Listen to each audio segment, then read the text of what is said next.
Welcome to the Financial Coach Refresher Training. This training is designed as a refresher for mentors who've previously completed the Financial Coach training. So if that's you, please watch on. The refresher training is divided into 3 sections. Section 1 is to reread your Financial Coach program manual and to watch the Financial Coach role play videos. If you haven't done those activities yet, please stop the video and come back when that's done. Section 2 is to view this video containing a brief overview of the Financial Coach group training you completed when you first started as a Financial Coach mentor. You can pause and replay sections as often as you need to. Section 3 is to catch up with your Financial Coach coordinator for a 1-hour session to practice some role plays and discuss any queries or questions you have about Financial Coach. Make sure you've allocated a quiet spot and at a time that you won't get interrupted to watch the refresher training video. I would encourage you to have your program manual with you and a notepad to jot down any questions that arise from the training. The refresher training will cover the following topics: Financial Coach overview, Financial Coach money, introduction to mentoring, boundaries, values and risk, Financial Coach mentoring, Financial Coach program, and on-the-job training. Before we begin, let's take a moment to reflect on why we mentor people who are struggling with their finances. The Bible talks a lot about helping people who are doing it tough. One example I love is Isaiah 1:17, which says, "Learn to do right, seek justice, defend the oppressed, take up the cause of the fatherless, plead the case of the widow." It's a great verse. Okay, you ready? Let's get stuck in. With each of these sections, I encourage you to read the program manual for more detail. However, to summarise what we learned in the Financial Coach overview section, always remember our vision, to see people in tough places flourish. This is our goal. Everything we are doing as a mentor should be to this end. We are faith-based but not faith-biased. We walk alongside people of all faiths, or no faith, with no judgment. However, we're open to sharing our Christian faith with our participants if and when it's appropriate. We are holistic and build relationships. Remember, we are all about building relationships and caring for the whole person. Only after we've formed trusting and empowering relationships will self-confidence and motivation grow. Use your program manual before, during and after each session as your support to ensure you don't miss anything, and so we ensure consistent message through the results through the whole program. As Financial Coach mentors, what do? We empower, we motivate, we educate and we case manage. We aren't experts or financial advisors or marriage counsellors. We don't give advice. We walk with our participant and empower their journey. It's okay to say, "I don't know." We don't take on our participants' problems. We look to encourage and support the participants to identify their strengths and to solve their own problems. And most of them will. However, some won't. And that's not our burden to carry. As mentors, we give options and outline consequences. Great mentoring is about asking the right question, not giving the right answer. As mentors, you are supported.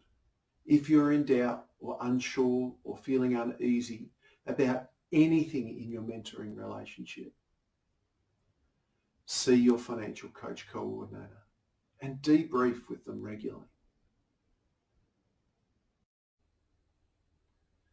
The Financial Coach Money section in the program manual is written with the participant as the audience. This is so you can share relevant sections directly with them. Remember not to assume understanding, even the parts you think are common sense. You can clarify understanding in general conversation and then expand on topics where needed.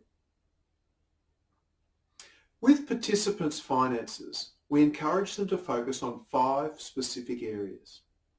They start by tracking their spending. This helps identify spending leaks or forgotten expenses and shows the reality of where their money is going, as opposed to where they think it's going or where they'd like it to go. Next, they move on to setting up a budget. Whether it's an app, a spreadsheet, or just a notepad and pen, it's the participant's budget, so let them choose what works best for them, not which one you like as the mentor. Budgets are fluid documents and change regularly. They aren't something we do once and then file in a dusty drawer. The earlier you can get the participant to be hands-on with their budget, the more familiar it will seem to them and the more likely they will be to keep working on the budget for the years to come. In this example, we're using the Financial Coach budget. There's an area to add spend diary items, which gives participants a great starting point for their budgeting. It also includes their income, regular expenses, and annual expenses, giving a clear total of overspend or savings. Budgeting is a great time for mentors to ask the right question and to really talk to the participant to get that full picture. You have to be a bit of a detective to identify what's there, what's missing, what looks wrong, and what needs a bit of a discussion to uncover that true picture.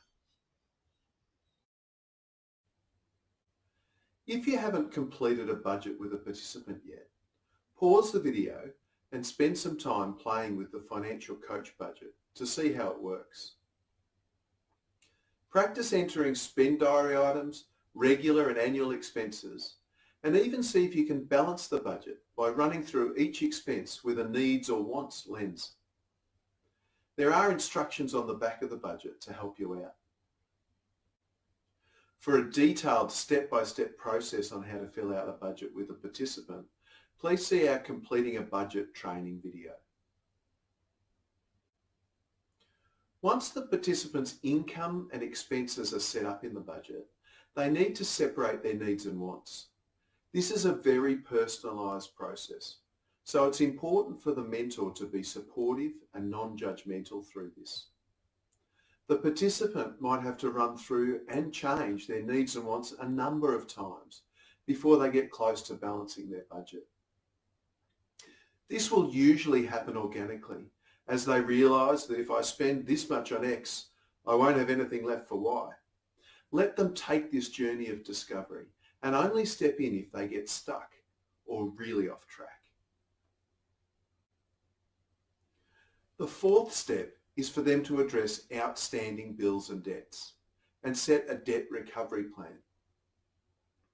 Debt is often a side effect of other life issues, so ensure you're taking a holistic relational approach and supporting the participants with referrals to external agencies and professionals where needed.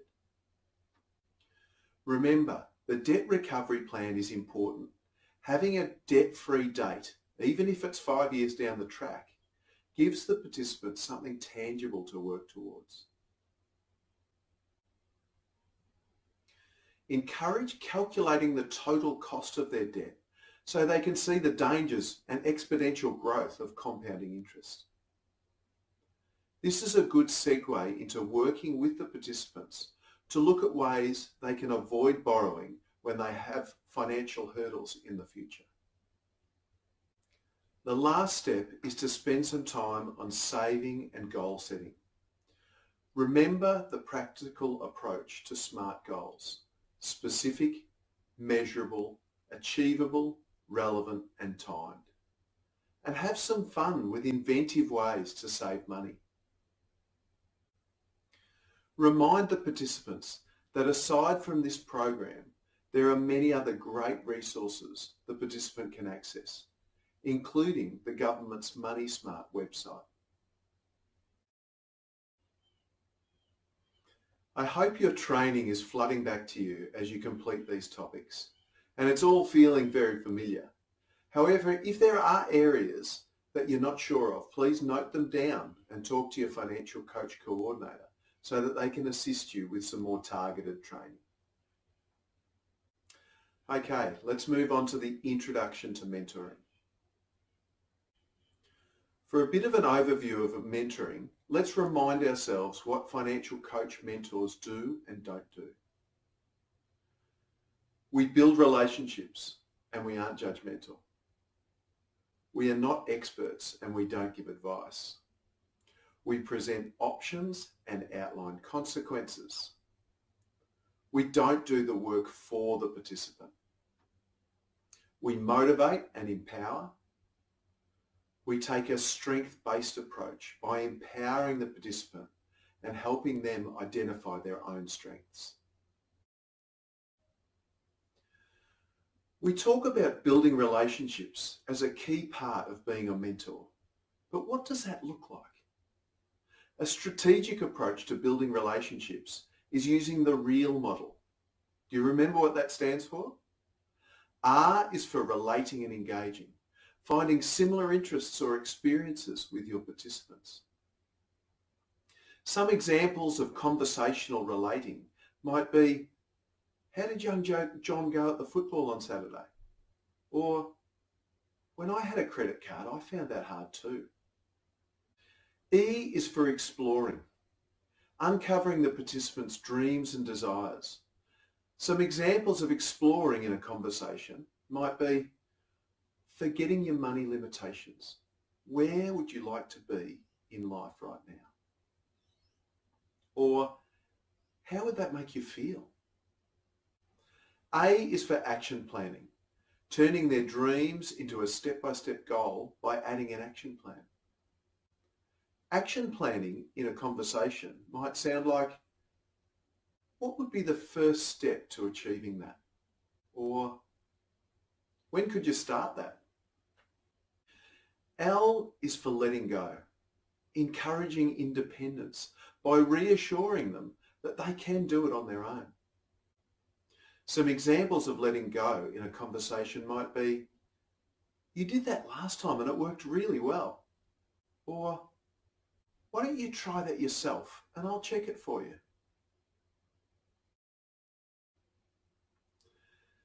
In building real relationships, we have learnt the types of things to say to a participant. O's communication teaches us how to say it. I'm sure you'll remember what O's stands for. O is for open-ended questions. The how, what, where, when, who. Some examples of turning closed communication into open communication are, instead of, do you spend too much? Try, tell me about your spending habits. Replace, do you want to be debt-free? With, how would being debt-free help you out? Rather than, you must follow your budget, consider, why do you think you haven't been able to follow your budget in the last couple of weeks? A is for affirmation, highlighting the participant's strengths and achievements. You could say, you were so persistent when you were working on that debt, and now you've completed a debt plan. R is for reflective listening. This is to paraphrase or repeat back what the participant has said in your own words. Well, this lets them know that they've been heard and also allows them to correct you if you've heard incorrectly. So you were standing in line at Centrelink for 2 hours and didn't even get to speak to the right person, and that's why you're frustrated. S is for summarising. Summarising works a little bit like reflective listening, except it's for the whole story. Not only does summarising make the person feel heard and allow for corrections, it also allows you to draw a line under the conversation and move on to the next item of business. This is great if the participant is stuck on that story and time is running out. In addition to R.E.A.Ls, reading and presenting non-verbal cues assists effective communication. Body language is powerful. Consider leaning forward, having an open stance, and nodding and smiling. This can make the participant feel like you're listening, engaged in the communication, and have a genuine interest in what they're saying.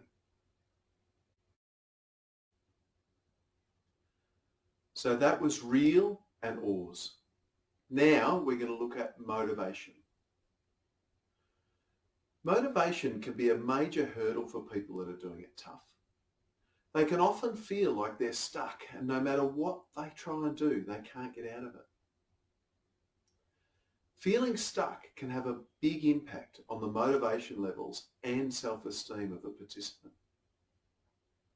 And while mentors are not there to be the motivation, we can work with the participant to identify ways of helping increase motivation. The simplest way is to ask them directly what motivates them and what holds them back. If they're struggling to think of what motivates them, ask them about specific challenges they've had to overcome in the past and what motivated them through those. Remember, emotional impacts are really powerful. When you ask your participant, how would you feel if you achieved that goal? Get them to hold on to that feeling to help them stay motivated in the challenging times. Keeping motivation high when trying to make life changes is hard, and relapse is a normal part of that process.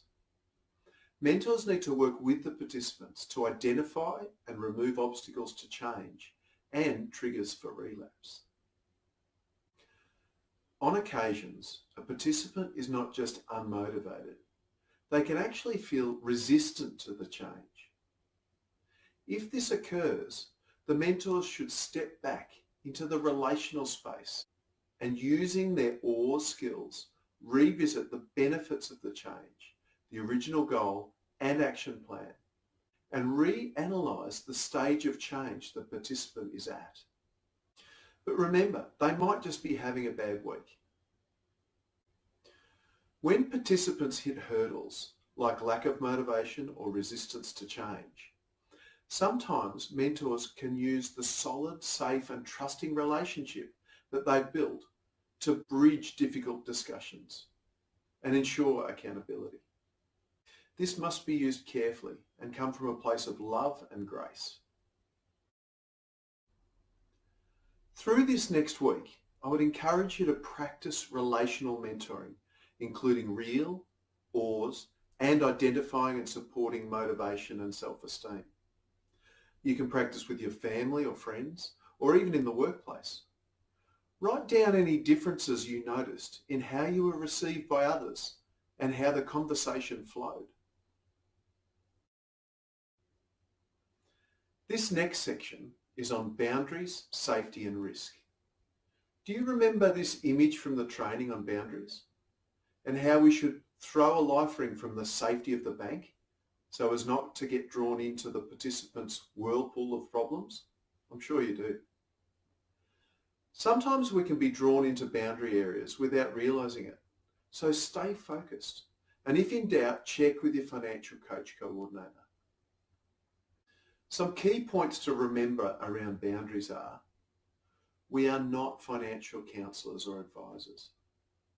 We are not psychologists, psychiatrists or marriage counsellors. We don't do the work for the participants. We don't give advice. We offer options and outline consequences. The safety of our mentors and participants is always our first priority.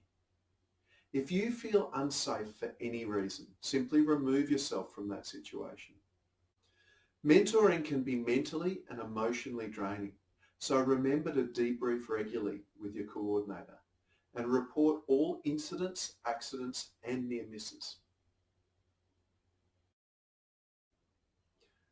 Do you remember this image when it comes to safety? Our SAFE acronym stands for support, Mentors need to debrief regularly with their coordinators and attend team meetings and training to ensure they have the best support and the best skills.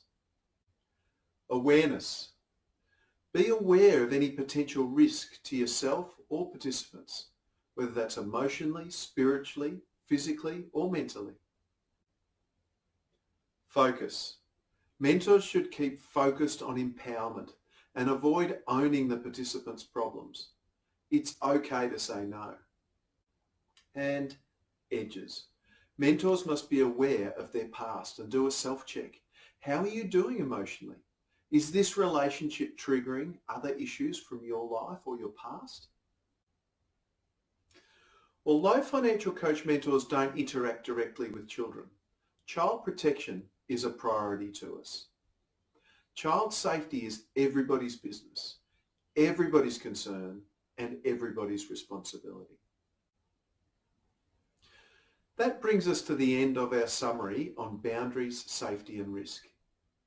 An activity for you to try over the next few days is to practice setting reasonable boundaries and enforcing them in a loving and caring way.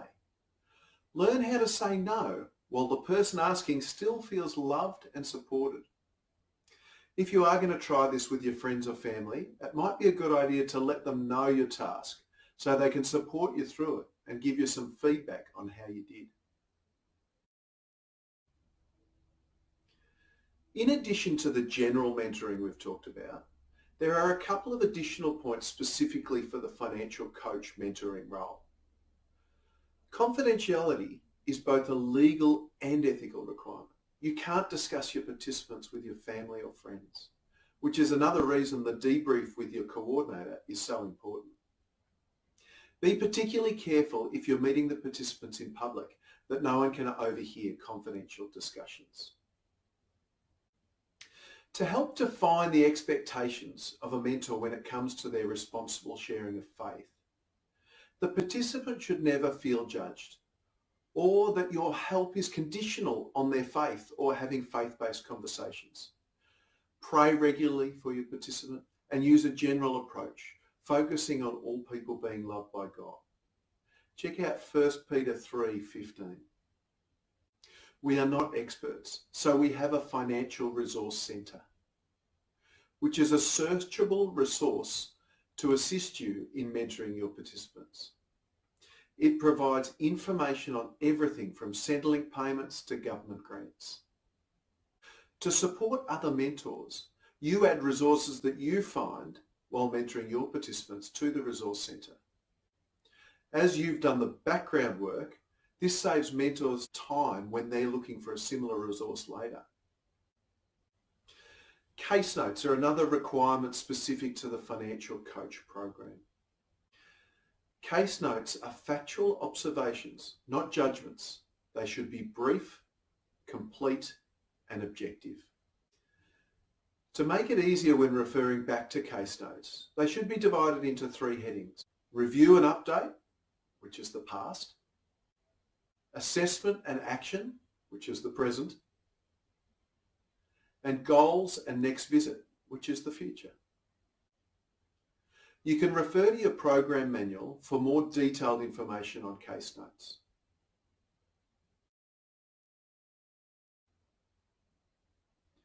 So what does the process look like for a participant to go through the program? Well, as you know, the first step is for the coordinator to meet with the participant for an initial assessment. This identifies the suitability of the participant and ensures they would be likely to succeed if they joined the program. This is where you come in. The participant is then allocated to a mentor, and together they complete 10 structured 1-hour sessions, usually weekly or fortnightly, which allow the participant to take back control of their financial situation. You will support the participant with a strength-based approach to build a relationship, set financial goals, set a budget, and deal with any debts. This is followed by 6 months of less formal ongoing support, which is targeted specifically at your participants' needs and celebrates their confidence to do it on their own. While this period is less formal, it still follows a structure by having a clear goal, action plan, end date, and a participant follow-up survey at the end. Each session generally has a natural flow, starting with a welcome chat and an opportunity to build rapport. Then briefly reviewing the long-term goals and celebrating the wins. Next, discussing and actioning the homework from the goals set in the previous session. We would then typically work on any new challenges that have come up since the last session, before moving on to the practical money stuff, reviewing the spend diaries, adjusting the budget, actioning debts, and revisiting the 10-session action plan. Finishing off with setting goals to achieve before the next session and building up the participant. Through each step, we are working on improving skills, changing habits, and building motivation with an empowering, strength-based approach. Remember, we give options and outline consequences. Make sure you're not doing the work for them. To succeed, it needs to be their goal and their plan. We have a guide for what to cover in each of the 10 structured 1-hour sessions. However, it is only a guide. Each participant is an individual and will have different needs at different times. And as a mentor, you'll need to tailor the program to the needs of each individual participant. The first session is generally focused on building the relationship, having a chat, and checking all the paperwork is complete. You would also discuss the participant's goal and their current financial situation, including any urgent creditors. In the early sessions, usually session 2 to 4, the 10-session goal and detailed action plan would be finalised, income shortfalls addressed, and debt organised into order of importance, notifying creditors where needed. By the middle sessions, usually session 5 to 7, a debt-free plan should be complete with an actual debt-free date. Remember the power of having a tangible date. Any payment plans should be in place and all non-urgent debts should be addressed. The later sessions, around sessions 8 or 9, would include budgeting for irregular or annual expenses, starting a savings or emergency fund, and looking into the future to identify and prevent future financial challenges and plan longer-term finances. At this stage, we would also discuss the program end date and plan for relapses so there's no surprises. The last of the 10 sessions is an opportunity to lift up the participant and celebrate, review the 10-week goal, issue a certificate of participation, and confirm the participant is in full control of their debts and budget. Complete a milestone participant survey and set new goals for the next 6-month phase. The on-the-job training involves completing all the onboarding paperwork and site induction, sitting in on some participant sessions as an observer, and over time leading those participant sessions with an experienced mentor sitting in with you to support you. If you haven't completed your on-the-job training, read that section of your program manual and contact your coordinator to book that in. That brings us to the end of section 2 of the refresher training. I trust that your pre-reading, along with these video resources, have refreshed your knowledge and your enthusiasm to help people in tough places flourish. If you had any queries or questions throughout the training, please bring them along to section 3 of the refresher training, where you will have an opportunity to have a Q&A with your coordinator, practice your R.E.A.L and R.E.A.L's communication, and get some real-world advice on financial coach mentoring. If they haven't already, your coordinator will be in touch soon to organise section 3 of the refresher training. However, the support and training doesn't end there. You will receive ongoing support and training throughout your journey as a mentor. Thank you for being part of the work to break generational poverty in this direct and tangible way. Make no mistake, your work will have deep and real impact in the lives of your participants. And although sometimes you may not see the fruit of your work, don't be discouraged. as your commitment, support and investment into the lives of your participant will have a long-term impact. Remember, we're not experts. All we do is build relationships, give options and outline consequences. You have everything you need and you are enough.